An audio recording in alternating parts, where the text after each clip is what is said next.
Welcome back, everyone, in the huddle, Can You Dig Sports Radio. My name is Zach Crow, along with my guys, The Real Lil. We got Coach Mello with us, and hopefully our guy Ryan will be back shortly. But we are continuing with our top 32 quarterback list. We just revealed number 10 through 6 on our list, and we are going to now reveal number 5 through 1. And then after, we'll all toss the mic around, react to everything on the list. But without further ado, we'll start it off last segment. So I will start off with my top 5 quarterbacks in the NFL for this season, number 5 through 1. So here we go. At number 5, I will have Joe Burrow of the Cincinnati Bengals. And what Joe Burrow did last year with the Bengals was so impressive, getting that team to the Super Bowl. What a magical run. And there were just many times last year where when you watch Burrow and just him pull a comeback out of his hat and just say, wow, like this dude is legit. He's got the it factor. He is a guy that you want leading your NFL team for the next 15 years. And it was so impressive because he did it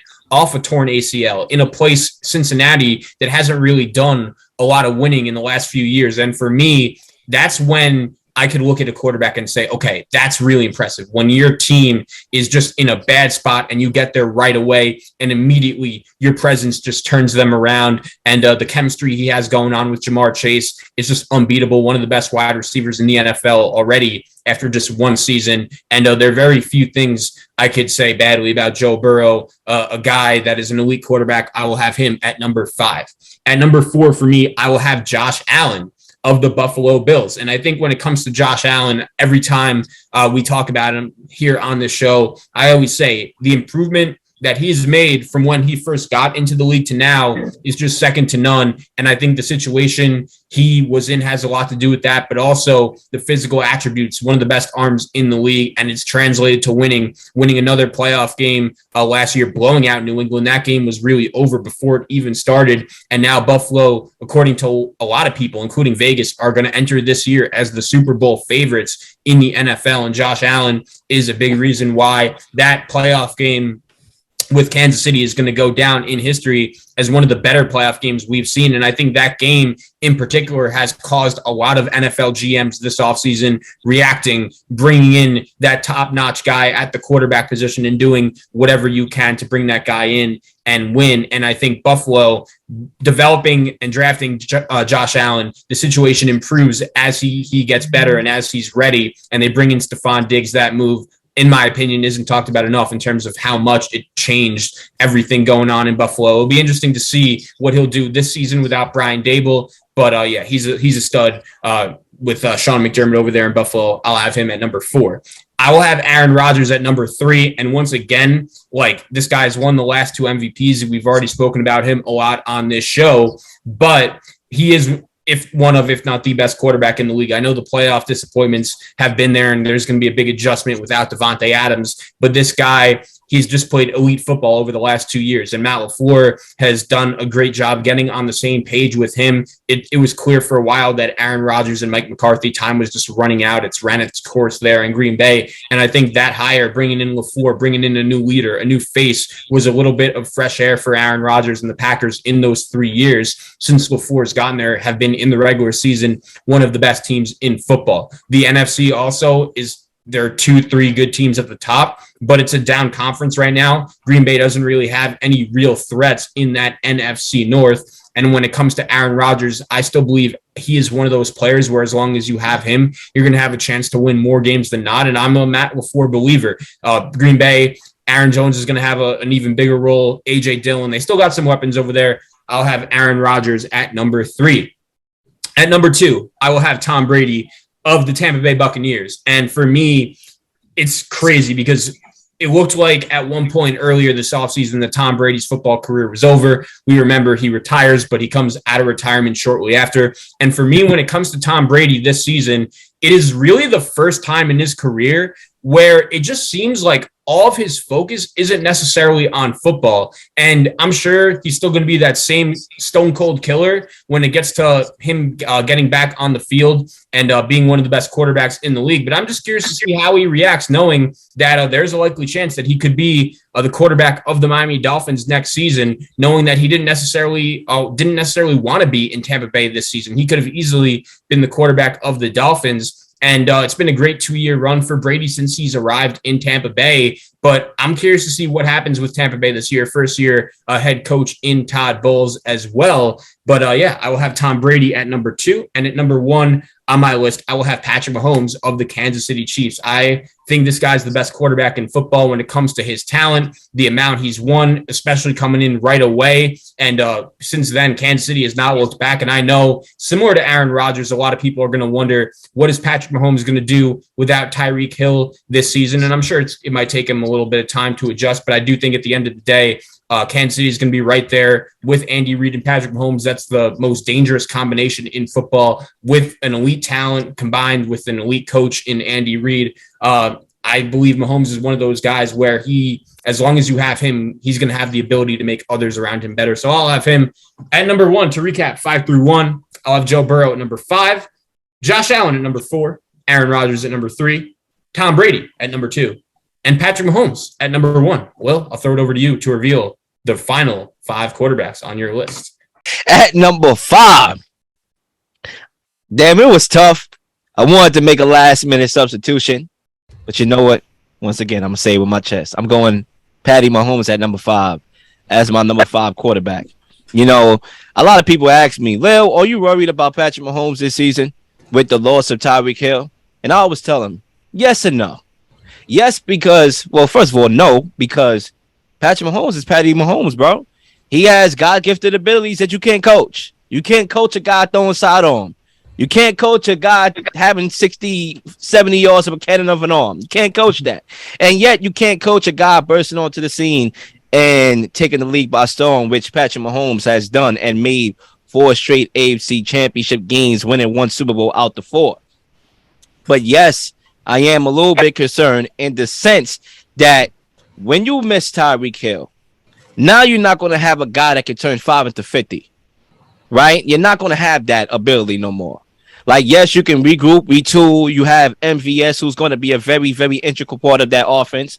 We all know he's starting to generate chemistry according to camps. Listen, I sleep, breathe football. I watch everything from any other team. I don't even have to like you as a team to watch you and watch what you're doing. I know what's going on. The talk of the town is MVS is going to be Patrick Mahomes' number 1 target outside Kelsey, who you still got, who's the best tight end in football, arguably.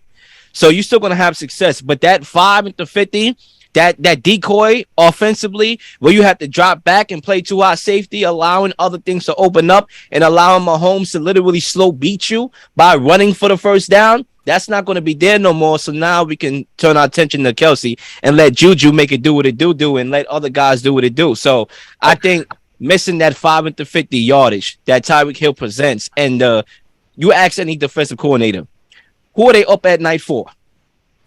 No disrespect to Travis Kelsey, it's not Kelsey. No disrespect to Patrick Mahomes, it's not Mahomes. It's Tyreek Hill. That's why I'm up, because of his blazing speed. He's not there anymore. So that's why I got Mahomes at number 5. He's still a top 5 quarterback, and arguably anybody in my top 5 can win the MVP. So we'll see if he does. At number 4, I'm going to go with Tom Brady at number 4. And I'm being honest with my list. There's no bias. And I have Tom Brady at number 4. He's my favorite quarterback of all time. So, Claire, I'm making the emphasis that there's no bias in my list. This is how I'm seeing it. Like, literally, this is how I see it. Tom Brady at number 4 for me. Look, I think he's still going to put up numbers. You know, I think Tom Brady is having his best part of his career in Tampa. I think Tampa Tom Brady is the best version of Tom Brady we have ever seen. It's crazy to say that because he's on the tail end of his career, but that's been backed up by stats that has improved, you know, because of philosophy.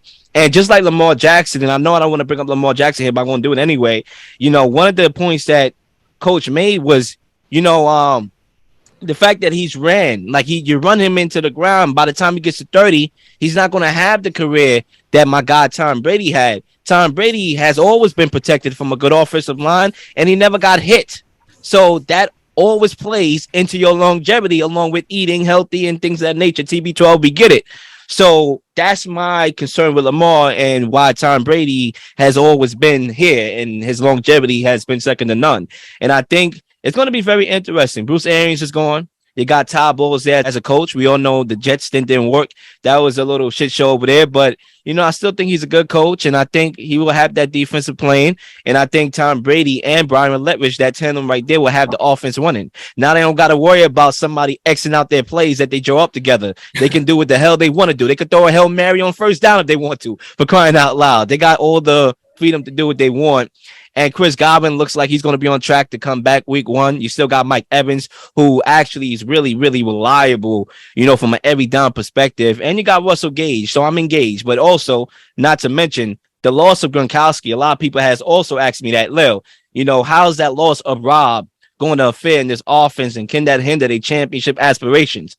I'll say to that, they have to make sure they take care of that void, whether it's bringing a vet tight end like Eric Ebron, a guy that can create separation and use his big body to make catches in the red zone, or doubling up on wide receiver and getting Julio Jones and going full wide out, and spread the field out. Then, I think you could overcome the loss there. But Tampa Bay has to make one more move for me to say this team right here is going to the Super Bowl. They're close, but they need to make that move and fill that void. So I got Tom Brady at number 4. At number 3, I'm going to go Josh Allen. At number 3, he's a superstar, strong arm, got a cannon, could run, physical run up the football. It's not elusive like Lamar. Lamar is elusive. Allen is a power runner. There's a difference in the styles of how they run and how they use their legs. And I think, he showed me a lot, bro. It was very unfortunate seeing Josh Allen have the game of his life only to give his defense the ball with 13 seconds and lose the game that way. Like that was terrible. I think it has changed the NFL. I hope to see new overtime rules, which I do believe that was a proposal that possibly we should be seeing soon. Josh Allen is a guy, and I've always been high on Josh Allen. I actually take pride in being one of the very few that said Josh Allen was going to be a star prior to him being drafted. When everybody was like, oh, he's from Wyoming, he's not accurate, things and that, little intangibles. I'm proud. He made me a proud guy. You know what I'm saying? And he's at number 3 for me. I think the Bills are going to have a great shot to compete for a championship. They're having a little bit too high of buzz for me, for my own liking, because, Buffalo is one of those franchises, bro. Like, they curse, so I don't like all that hype. I don't think it's good because sometimes you don't live up to it. So we'll see if they do. I got Josh Allen at number 3. At number 2 and number 1, going down. You see, a lot of people think right now, when you ask around the consensus, people will say we living in the Mahomes and Josh Allen era. And I correct people. I checked them like Nike. I said, yes, we were living in the Mahomes and Allen era. But right now, we are living in the Joe Burrow and Justin Herbert era of football right now. Both quarterbacks taken in the same class, taking the league by storm, literally terrible franchises, and has got their franchises, one to a Super Bowl, one just putting up numbers and being the light of a franchise. Now, it's tough for me to go. I'm going to go Joe Burrow at number 2 for me. Led his team to the Super Bowl. One of the worst offensive lines in football. Okay, had he got a little extra time on that last play, he would have won a Super Bowl. He would have made the algorithms of social media go off, because that would have been a crazy ending to a Super Bowl. But that comes with the territory of having a bad offensive line. Now you don't got to worry about that, because they spend big on that line. Joe Burrow is going to have himself an MVP caliber season this year. You still got the 2 weapons on the outside in T. Higgins and my guy Jamar Chase. The Chase Bank is open. And man, listen, it's going to be a lot of dollars raining, on the football field, and a lot of confetti when we talk about the Cincinnati Bengals, man. I'm very high on Joe Burrow. He's poised. You can't coach that. You can't coach a guy backside from getting tight. You can't coach that. You tight, bro. You tight, bro. If your heart is beating, your heart is beating. You can't coach, stay still, and be real. I am the real Lil. I got Joe Burrow at number 2. At number 1, I'm going with Justin Herbert. I know I'm going to get a lot of flack, but guess what? The real Lil, as I said before, I am the smoke. I don't run away from it. I like Justin Herbert number 1. I watch him from an eye test perspective and say that's the best quarterback in football. When you look at his stats, let's talk about it. 9,350 yards, 69 touchdowns, while averaging 7.4 yards per attempt. This is an all-time stat line here. He is shadowing any numbers that any quarterback has ever had in his first 2 seasons in the NFL. Like, literally, he's doing it.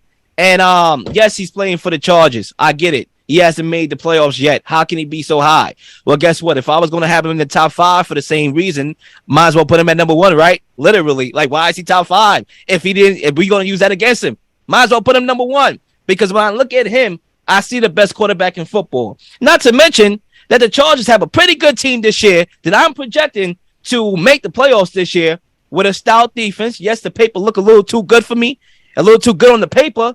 But yeah, I think when you have a defense like that, if they can make some plays and get some turnovers, now you're giving Herbert extra possessions to put up an even more bigger stat line than he already has right now. Rocket arm, can make all the throws on the football field, can complete 4th downs, and that's why the coach is so aggressive. Listen, you think Baker Mayfield will have a coach that's going to go for it on 4th and 5? Get out of here. He's not going to have a coach to do that. You think Jimmy Garoppolo's going to have a coach that's going to go for it on 4th and 5 and that's his quarterback? Nah, it's because it's Justin Herbert. He's Michael Jordan. He's number 1 on Lil's list, and I ain't mad at it. At number 5, to recap my list, I'm going Mahomes at 5. I'm going Tom Brady at 4. I'm going Josh Allen at 3. I am going Joe Burrow at 2, and I'm going Justin Herbert number 1. Lil Shadamas. Fellas, Coach, Ryan, the list is in the books. What y'all thinking? I'm first. I'm going to start off with Zach. Zach, despite the AFC West being so competitive, you still have Mahomes as your number 1 quarterback for this upcoming season. Can I ask why? How and why? Yeah, man. I mean, I showed a lot of respect to the AFC West quarterbacks. All 4 of them are in the top 11 of my rankings, and I believe Lil as well, which is pretty crazy. Like, it's pretty rare you see a division with 4 quarterbacks that good. But I think when it comes to Patrick Mahomes, it's like, I know wins directly are not a quarterback stat, but to me and just about everyone, they are very valuable and very intricate in how we're putting together these rankings. And the Chiefs have won the AFC West for the past 6 years. And honestly, like, until I see it not happen, until I see otherwise, with Mahomes and Andy Reid leading the way, the best quarterback head coach combination in the league, I'm going to feel pretty comfortable going with Kansas City and going with Patrick Mahomes just because, like, yes, he's elite. He's an elite talent, and he's done a great job since joining the league. But a lot of that also has to do with Kansas City and the culture that Andy Reid has built, and the fact that really since he's been there, Kansas City has made the playoffs every year. I mean, the last time the Kansas City Chiefs didn't win the AFC West was Peyton Manning's last season in Denver when the Broncos won the Super Bowl, 2016. It's been that long since a team not named Kansas City has won that division. And I know that Tyreek Hill is a tremendous player, a Hall of Fame, first ballot type player, that it's going to take Kansas City and Mahomes a little bit of time to adjust to that. But they're going to spread the ball out a little bit more as well. We'll see what Mecole Hardman could do as with a big opportunity. They also draft a kid, Sky Moore from Eastern Michigan in the 3rd round. We'll see what he does with the opportunity as well. And I've just seen enough from Patrick Mahomes to know that, especially in the biggest games, like, I can't emphasize that enough. I know that the last time we saw Mahomes on the field in that AFC Championship game against Cincinnati, he was completely shut down. That was the worst half of football I've ever seen him play in his career. And that started in the end of the second half when Kansas City had a chance to score a touchdown and go into the locker room with the lead, but he threw the ball to Tyreek Hill in bounds and the clock ran out, and that was just a mental error that's very rare you see made from a player like Mahomes, and I think that kind of spiraled into Kansas City, and that's a big reason why they ended up losing that AFC Championship game. But I am a Patrick Mahomes guy with Andy Reid. I do think he's the best quarterback in the league, and a lot of that has to do with knowing him in the best moments. I love Justin Herbert and the talent he has, and I had him at number 6 in the top 10 comfortably, but I just don't know how he's going to react to playing in the biggest games with the highest value and everything on the line. I know he did a great job in that last game against the Raiders last year. The Chargers fell short. I just haven't seen him play in a playoff game yet to know how he's going to do in that biggest moment. I'm not too high on Russell Wilson. You know, I had him even higher on my list last year. I wouldn't be shocked if he's going to start hitting a little bit of a decline. I still think he's a really good quarterback, but I just don't know if he's going to be the same player that he's been in years past. And Derek Carr is really good, but I think we could all agree, like, just from a level of talent, he's not really on that level of Mahomes. So, yeah, that's why I had him at number 1 and still as the top quarterback in the AFC West. I respect that. And Lil Jones. Oh, go ahead. One last question, though, and I got you, Ryan. Lil, you my boy. You've been my boy since Monroe days. Yep. But to have your boy Mr. Tom Brady at number 4 on your list, I find that disrespectful. I find that very disrespectful. As long as this guy's still playing football, he should be top 2, but not 2, if you know what I mean. Yeah, I mean, look, I had Tom Brady number 1 last year. Everybody got on me. Yo, Lil, he's not the best quarterback guy, 45 years old. What are we talking about here? Everybody came after me. I had him number 1. He should have won the MVP last year, bro. That was Lil Shadama's facts. I thought he was an MVP. So everybody came after me then. You know what I'm saying? So I can't win for lose. I have him lower. What are we doing? I have him higher. What are we doing? Look, I think when it comes to Tom Brady, the reason why I have him at number 4 is because I do think that, yes, the numbers is fine. I'm not worried about the numbers. But there is some holes that I would like to see figured out. Like Gronkowski's is a hole. You know what I'm saying? That's a blocker right there. Forget about the receiving. That's a great blocker. Now you're missing that production. You know, you're still missing a guard that you didn't replace yet. Yeah, I know you got some good backups on the stash somewhere that you're going to plug in and play, but there's still a couple of holes, and I'm still trying to figure out how Todd Bowles is going to be as a coach, as a leader of men. Like, I'm still trying to figure him out as a coach and give him the benefit of the doubt, not being a Jets guy anymore and being in Tampa Bay with some talent. So I think 4 is not disrespectful. 4 is basically saying that you're in the conversation to be an MVP. And like I said before, any 5 that I have here, my top 5, I won't be shocked if any of those 5 win an MVP this year. Yeah, Ryan. Oh, I don't have too much to say. It was a bold move. I lay Herbert at 1. I didn't put him at 1, but at the same time, I get it. So I always told people a while back he was the best person out that draft class when he came out.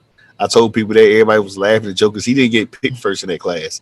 You know, your Danny Boy got picked first, which was still, now I know New York is probably ruffling their feathers right about now. But the good news is about Herbert, he's in the Sunshine State. He ain't got to worry about the blizzards up in New York during that time of the year. But I like the list. I like your list overall. I like Justin Herbert. I like you making that move, Justin Herbert.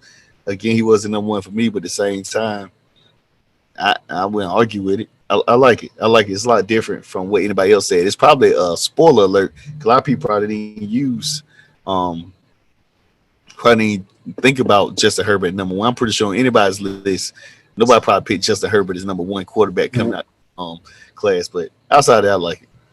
And for you, I like your list too. I just ain't had nothing else to really say about it. No, I think for me, and I'm gonna just end off here with my response, unless anybody got any questions. I think for me, when it comes to Herbert, I think he checked all the boxes of my list to be number 1 when you talk about projections. So when I look at the Chargers, I'm projecting the Chargers. I'm going to say to win a division. I'm not going into my picks. I think them and the Raiders have an excellent shot to battle for that number 1 spot. I'm very equally high on both of those teams. So that's game time decision when we do those division picks of who I'm going to pick to come out. But I do think both will make the playoffs. I'm projecting the Chargers to at least be a playoff team, possibly a division winner. And I'm projecting Justin Herbert's numbers to be, high, just like it's always been. But now you're winning. So now people can see that, this guy's really the real deal. Even though people already see that, it's like, you haven't won nothing yet. So, yeah, I do believe they're going to win something yet, win a division possibly, or get to a playoffs where we can sit there and say, now this guy's a guy. And let's see how far they go. And the eye test perspective, he checks that too. Because I look at him and say, yo, my man's could be the best player in football, literally, if he was on a different team. So that's why I got him at number 1. Part of what makes this process so interesting is when we're making these lists, everyone is going to have their own criteria and the specific things they value when they're putting their list together.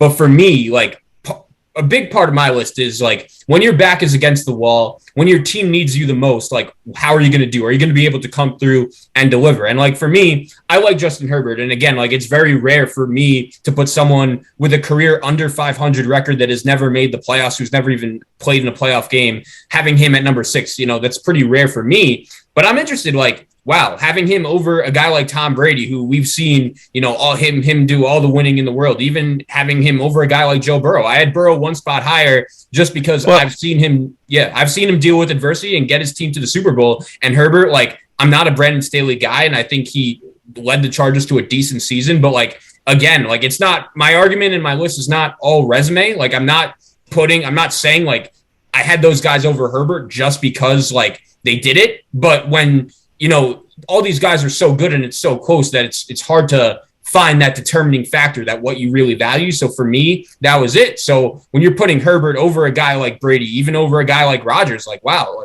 like what let me ask you one question that I'll give it to you. Like, what do you want to see from Justin Herbert this season to confirm to you, like, okay, I made the right decision putting him at number 1 on my list? I don't got to see nothing from him. I got to see something from his team. I already seen what I need to see from Justin Herbert. That's why he's number 1. He already checked the box for me. He already showed me what I need to see. He won that game against the Raiders, even though they lost that game. He won it. He converted those 4th downs. He did everything he had to do. He came in their first year 5 minutes before a game. Oh, you're going to start today against the defending champs. I have seen everything I need to see from Justin Herbert. It's about the situation. Matthew Stafford leaves the Lions. He go to another team. He won a Super Bowl. Like, sometimes where you drafted to is going to have a lot about who you are and how your achievements look. That's why I don't always put everything in achievements. Like, yeah, achievements is something that is great because it's recognized, but it's not everything. That's not the legacy for me. I done talked about Damian Lillard in the NBA and saying that loyalty should be the next legacy. So I'm not too deep into this whole, show me your championships type of thing. I think when you talk about Mahomes, he's always been in a great situation. Like Steph Curry, drafted to a great situation. Now you have your big 3. Let's say, for example, take away Klay Thompson. How does the Warriors look? That same team, a lottery team, because we saw it before. Take away Draymond Green. How does that same team look? Below par, mediocre. So take away Tyreek Hill. What Chiefs we going to see? Not a dominant team like we seen before. So that's why I have Mahomes lower than Herbert, and that's why I have Herbert higher. I think it's a combination of everything. Resume, yeah, you can throw that in there. That has something to do with it, but that was on the back end of mine. My main criteria, my main 2 stat lines was projections and eye test. I look at you and I say, yo, you're a guy. You can play on my team. You're the best quarterback in the NFL. Just simple as that. With your own 2 eyes. God give you eyes to see. I saw what I need to see from Justin Herbert. Yeah, and I think, like, when you go by that logic, like, that's the thing for me. Like, Herbert is fine, but like, if I go by that logic, I could put Josh Allen at number 1. Could have. So, like that's the thing that makes it interesting, and for me, like, that's the determining factor. Like, having Tom Brady at number 2, even at this point in his career, having Mahomes at 1, Herbert a little bit lower than you. So everyone's criteria is going to be different, but I think for me, like, one last thought: the Chargers should be a playoff team. When we talk about the situation, like, the Chargers situation looks good, right? It is good. Like, it should be good when you look at the talent around Herbert. And I think that's part of why he's had the success he's had so far in his career. Like, I think he has good enough receivers and he's delivered it, but unfortunately just hasn't necessarily translated to many wins. And for me, that's what I want to see. I want to see with Justin Herbert, 3 minutes left in the game. His team's down 5. No timeouts. Like, what are you going to do? Are you able to lead that clutch drive in the playoffs when your team needs it the most? And that's why I didn't have him that high compared to Will. But yeah, that's going to be, for me, what I'm looking for from Herbert this season. Before you come up with another question, I think when you look at everything, I think for me, I think sometimes you have to take risk when you're doing lists like this, because it's like, it's 2022, 2023. So we projected into the season. And so, that there may be guys that continue, to produce. Like, for example, Aaron Rodgers, and why I had him so low. They're going to win back-to-back MVP. Now, what are the odds he's going to be close to winning a 3rd one? So, and who's going to rise? Who's going to be one of those guys that are top 10, but going to take that next level like Joe Burrow did? Not everybody projected Joe Burrow. If somebody told you last year that Joe Burrow was going to lead his team to a Super Bowl, you would smack fire out of them because of that offensive line and then winning only 3 or 4 games. But guess what? He did so, and now he's in your top 5 and mine. So that's where I got Justin Herbert. Just like that, I'm predicting he's going to have a similar year to his counterpart over there in Joe Burrows.